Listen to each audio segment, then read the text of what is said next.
Hello, I'm Camilo Quisaboni. If you are thinking of watching a horror movie, the first one, or maybe the one you want to see or you recognize, is Frankenstein. But Frankenstein is not only a famous horror movie, also is a British masterpiece written by Mary Shelley. So in this video I'm going to develop the three-year approach. In the three-year approach I'm going to analyze the contextual framework, the semantic framework and the linguistic framework. Mary Wollstonecraft Baldwin, known as Mary Shelley. She was born in Somerstown, London, England in August of 1797. She became a writer, a novelist, a biographer and an essayist, and his most famous novel was Frankenstein, or the Modern Prometheus. Shelley died on the 1st of February of 1851, struggling through her last years, most likely with a brain tumor.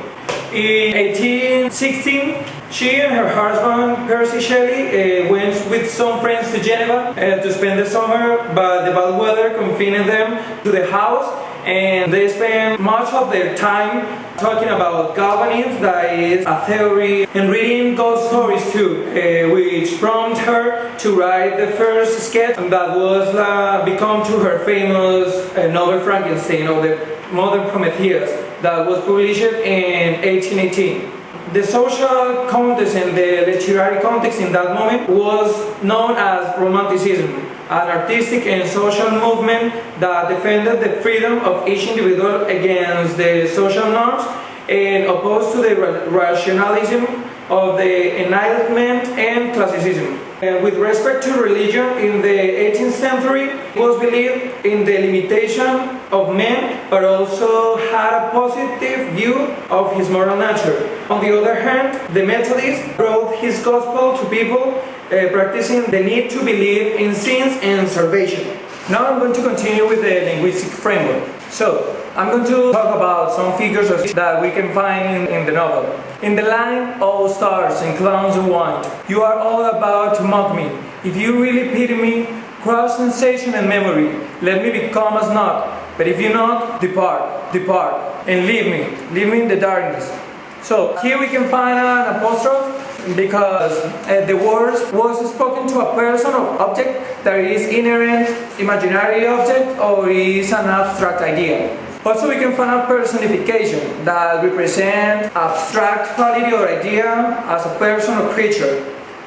For example, in the line, "Devil, I claim it, do you dare approach me?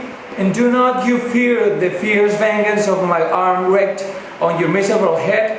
Begone, vile insect, or rather state that I may trample you to dust, and oh, that I could with the extinction of your miserable existence restore those victims whom you have so diabolically murdered."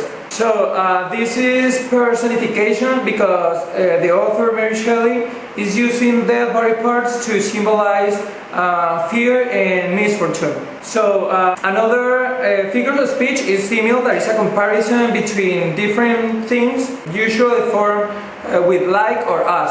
So we can find this line: "No one can conceive the variety of feelings which bore me onwards, like a hurricane, in the first enthusiasms of success." So she is comparing the strength of feelings with a hurricane. Also we can find a metaphor, a figure of speech in which an expression is used to suggest similarity.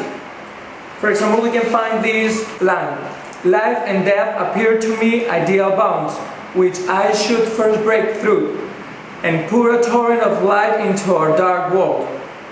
A new species will bless me as its creator and source."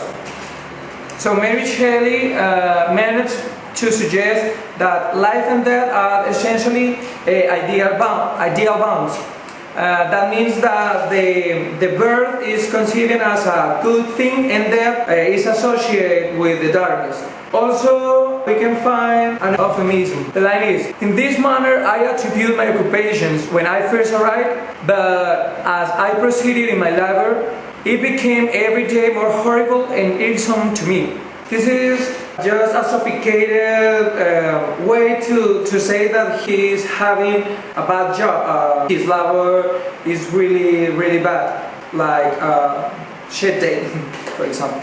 Also, we can find a polyptoton, that is the repetition of words derived from the same root. For example, the first time she told in the novel about the creature as ruet, and also we can find it along the whole novel, because she used different names to call her, like stretchly and stretchness, that is which is indicative of polyptoton.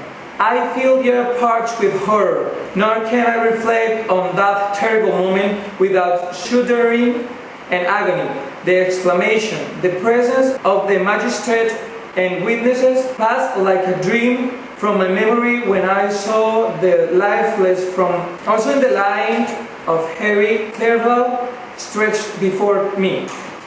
This quote is metonymy because of the fact that it uses a feeling that is usually associated with thirst and applies to a incredibly significant feeling of horror. Continue, we can find an hyperbole in the line, I finished rage animated him as he said this. His face was wrinkled into contortions too horrible for human eyes to behold, but presently he calmed himself and proceeded. So this excerpt truly helps to exemplify the overly sarcastic tone to the description of Mary Shelley of the contortion, help to provide for the tone. Also we can find satire against beauty standards, because the use of satire is used to the monster to demonstrate that such as Elizabeth is viewed as an angel even though she does not have good morals. The monster is viewed as something that is evil or bad, and anyone looks down upon him. And it shows that the beauty defines who you are and where you stand in Frankenstein, regardless of personality and the morals. Also we can find imagery that is use of language to evoke a picture or a concrete sensation of a person, thing, place, or experience. For example, we can find this line, the one which had hitherto carried us along with amazing rapidity, sang at summer to a light breeze.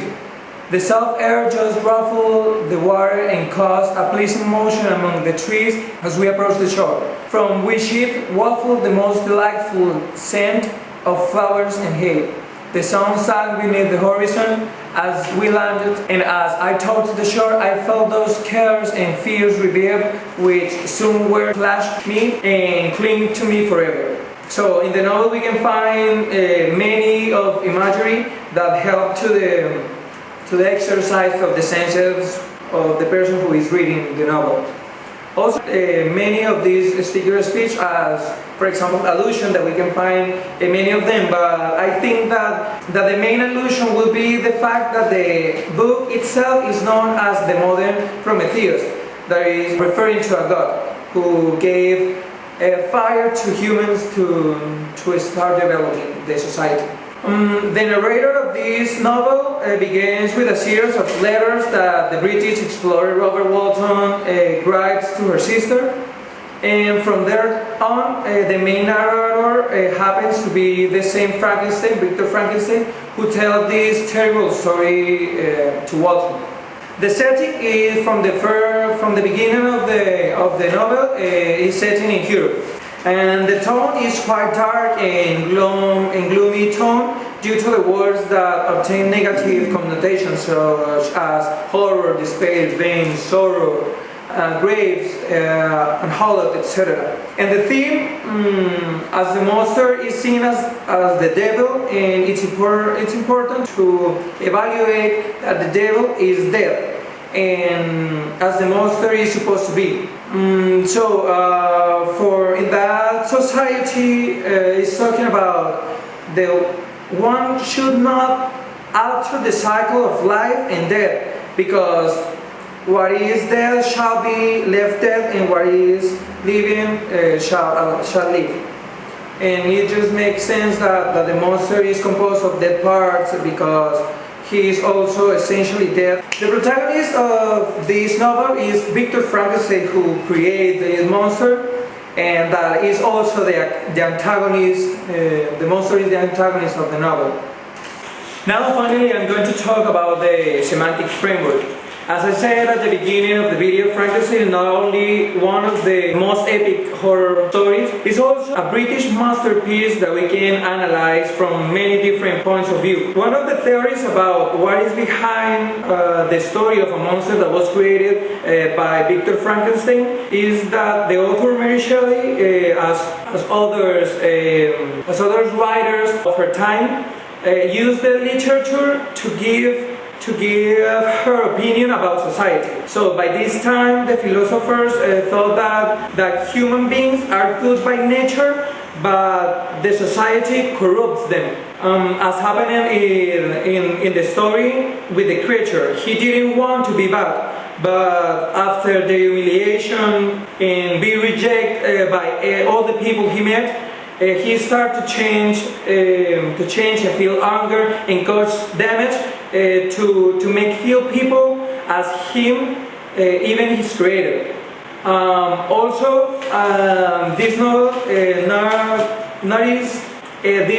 is an allusion about the development of the science, but also the limits that science has, and the religion against the theme, because even now the main problem that religion sees is that only God can give life or bring someone from death. Also the title, The Modern Prometheus, fits perfectly because Prometheus was the god who gave the fire to humans, and thanks to this gift, the development of the human society started as we know nowadays. So this modern Prometheus brings life, and he uses science to bring life. Some of biographies about Mary Shelley says that among other topics that they talk in the house where she writes Frankenstein were based on the experiments of the famous Erasmus Darwin, of which it said that he could animate dead matter and the possibility to restore life or different parts of the body. Also, by that time Mary Shelley had lost a baby, so Ellen Moores was one of the first that claimed that this situation was crucial influence on the writing of Frankenstein, and she argues that the novel is a birth myth, and Mary Shelley proved her guilty for causing her mother's death, as well as for failing as a parent, or differences with her parents because of her marriage with Percy Shelley, and live her life as she wants to live. So same as Victor and his idea of create life. And we continue finding different theories, and that's why this is an invitation to read this grateful masterpiece and discover all of the different theories, such as the beginning of the life and the myth of creation, for example, freedom and responsibility, imagination and reason, emotion and intellect, the desire to know, or the conflict between the creator and the father and the creature, for example, the father and the son, and etc. So this is all for this video, and thanks for watching.